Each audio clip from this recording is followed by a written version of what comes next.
Bonjour à tous et bienvenue dans notre toute première émission de cette année avec les élèves du lycée Notre-Dame. Votre présentatrice du jour n'est nulle autre que Lilou Gachelafont-Lampérière et je suis en très bonne compagnie aujourd'hui. En effet, nous avons préparé nos petits sujets pour cette rentrée avec Charlotte qui nous parlera de l'association Andom et de ses actions. Éléonore, elle, nous présentera le Forum de la paix à Caen. Et Claire nous parlera de sa journée patrimoine du lycée et nous finirons avec un hommage rendu de Candice.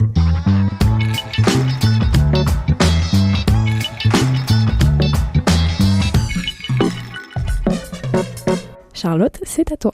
Bonjour à tous. Comme vous l'a annoncé Lilou, je vais vous présenter Andom, autrement dit l'association Notre-Dame Ouverture au Monde, dont je fais moi-même partie depuis 1 an et demi maintenant. C'est une assoce qui a été créée en 2004 au lycée Notre-Dame par une professeure de ST2S et qui a pour objectif de venir en aide aux populations des pays en voie de développement en soutenant les actions mises en œuvre sur place. Aujourd'hui, Andom récolte des fonds pour aider 2 pays principalement, le Bénin et le Sénégal. Cette année, nous allons fêter les 20 ans d'Andom, donc 2004-2024, et à cette occasion, avec nos bénévoles, nous comptons multiplier les actions afin de collecter un maximum de fonds qui serviront aux bénéficiaires, mais aussi à financer nos prochaines actions.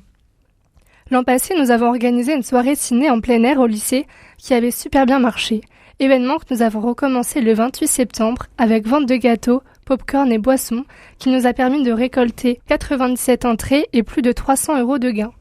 2 autres dates sont prévues dans l'année puisque c'est quelque chose qui visiblement plaît beaucoup aux élèves. L'an passé, nous avons aussi organisé un concours du meilleur pâtissier qui, pour la toute première édition, a réuni 11 candidats. Mais cette année, nos opérations de collecte de fonds vont s'étendre à l'extérieur du lycée. Nous recherchons des sponsors, alors si vous êtes une entreprise, n'hésitez pas à nous soutenir en nous rejoignant sur les réseaux sociaux, LinkedIn, Facebook ou Instagram et en acceptant de nous financer. Nous allons bientôt lancer une campagne de communication dédiée aux sponsors. Vous l'aurez compris, l'équipe de bénévoles est plus que jamais dévouée à la réussite de ces projets en conservant des valeurs fondamentales au cœur de ces actions, telles que la solidarité, le partage et le respect. Merci beaucoup pour toutes ces explications, Charlotte, et on espère que les futures actions d'Andom rencontreront autant de succès que les précédentes. Nous partons désormais pour Caen, en Normandie, avec Éléonore. Bonjour à tous, je suis moi-même ravie de vous retrouver pour cette nouvelle année. Aujourd'hui, je vais vous parler du Forum de la paix de Caen. J'ai eu l'honneur d'y assister ce vendredi 29 septembre avec 2 classes de spécialité histoire, géographie, géopolitique et sciences politiques de terminale, ainsi que 3 professeurs qui nous ont accompagnés. Le Forum de la paix de Caen, également connu sous le nom de Forum mondial pour la paix, est un événement international qui se tient chaque année à Caen, en Normandie, en France. Ce forum vise à promouvoir la paix, le dialogue interculturel et la résolution des conflits à travers des discussions, des conférences, des expositions et d'autres activités. Il a été créé en 2011 par l'ancien maire de Caen, Jean-Paul Lecoq, et est actuellement soutenu par la ville ainsi que par de nombreuses organisations et institutions. Le Forum de la paix réunit des experts, des chercheurs, des diplomates, des activistes et des personnalités du monde entier pour discuter de questions liées à la paix, aux droits de l'homme, à la sécurité internationale et à la diplomatie. Cette année, il y avait par exemple Bertrand Badi, un professeur de Sciences Po Paris, Émilie Aubry, la présentatrice et réalisatrice en chef de l'émission Le Dessous des cartes, ainsi que le très célèbre Pascal Boniface, le directeur de l'Institut des relations internationales et stratégiques. Ce forum vise à favoriser le dialogue et à sensibiliser le public aux défis mondiaux en matière de paix et de sécurité.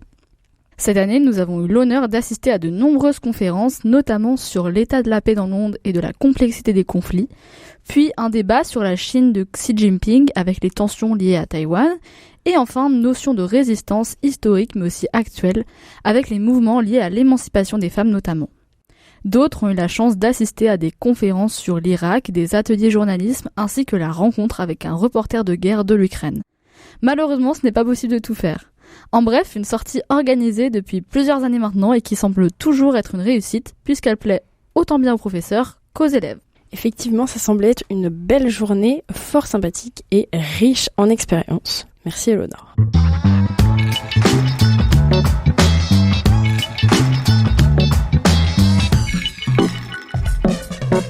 Nous retrouvons maintenant Claire pour un retour au sein du lycée qui va nous parler d'un week-end un peu spécial. Durant les week-ends des Journées du patrimoine, le lycée Notre-Dame a ouvert ses portes pour ce projet à l'initiative de nombreux professeurs et membres personnels du lycée, voulant transmettre l'histoire, l'âme aux visiteurs, lors d'un voyage en une quinzaine de pôles pour découvrir les chemins mystérieux. Cette exposition pluridisciplinaire a amené les spectateurs à se plonger dans l'histoire du lycée et à traverser le temps. En passant tout d'abord par la chapelle, des professeurs de physique ont pu démontrer, à partir du pendule de Foucault, la rotation de la Terre. Mais également, la visite de la chapelle a permis une redécouverte des trésors, notamment de chasubles finement brodés, d'ostensoirs et d'autres ornements d'hôtels. Puis, le spectateur a pu emprunter le cyclochronophon et un voyage a pu être proposé vers 2045 afin d'appréhender l'impact de l'homme sur l'environnement et en amenant le spectateur à devenir acteur d'une prise de conscience climatique. Des élèves, également par le biais de la gravure et d'un arbre à rêve, ont incité le spectateur à laisser une trace dans l'histoire du lycée. Dans l'ancien réfectoire, a été mis en place de nombreux témoignages et reconstitutions de salles de classe, mais également d'audio relatant la vie de la sœur fondatrice du lycée. Enfin, cette exposition m'a permis de découvrir le lycée en cherchant et en m'appropriant l'environnement qui m'entourait, mais également aller de l'avant et de pouvoir échanger sur un sujet commun par le biais de différentes disciplines. En tant qu'élève, il m'a semblé important d'être investi dans ce projet afin de transmettre la culture et le patrimoine auquel nous appartenons. Merci beaucoup Claire pour toutes ces informations au sujet de ce beau projet du patrimoine au lycée Notre-Dame. Nous terminons cette émission en passant dans les cuisines avec Candice. Bonjour à nos auditeurs. Alors pour ma part, c'est aujourd'hui avec un immense plaisir que nous allons honorer Thierry Lésia, qui a servi les élèves de Notre-Dame tous les midis pendant 33 ans. Arrivé en 1989, il n'a plus jamais retiré sa toque jusqu'à ce vendredi, le jour où il tire sa révérence. Nous allons donc revenir sur sa carrière et sur sa vie. La cuisine, nous dit-il, c'est une histoire de famille. Sa grand-mère détenait un restaurant dans la Mayenne et par la suite, sa mère a aussi travaillé dans une cantine. Lorsqu'une place s'est libérée dans l'établissement où sa mère travaillait, il a saisi l'opportunité et a commencé sa carrière pour la continuer et la terminer avec nous au lycée Notre-Dame. Il a vécu énormément de moments mémorables, mais l'anecdote qui l'a marqué reste la venue d'un ancien président du Conseil général des Pays de la Loire pour l'inauguration du nouveau CDI au sein de l'établissement. Le jour de cet événement, Thierry et son équipe devaient ouvrir une bouteille, mais à la surprise de tout le monde et à sa surprise, le bouchon est parti pendant le discours du président de la région. J'étais un peu gênée, mais il n'a pas fait de remontrance à ce niveau-là, nous compte-t-il avec humour. Cependant, en plus d'être un excellent chef cuisinier, toujours souriant et très sympathique, Thierry fait du bénévolat au centre Georges Coulon au Mans. Il est responsable de l'aumônerie et prend le temps de rendre visite aux malades une fois par semaine, le mercredi après-midi. Donc il parle avec les patients de sujets divers pour leur changer les idées. Il effectue des soins palliatifs, qui sont des soins visant à soulager leurs souffrances psychologiques et sociales, donc pour améliorer la qualité de vie de ces personnes âgées qui très souvent sont seules et reçoivent peu de visites. Il prépare aussi des sépultures à la cathédrale du Mans et parfois il y chante quand il en a l'opportunité. D'après ses mots, l'avantage de son départ à la retraite est qu'il pourra consacrer plus de temps à ses activités. Alors peut-être que vous aurez l'occasion de le croiser lors d'une messe à la cathédrale du Mans.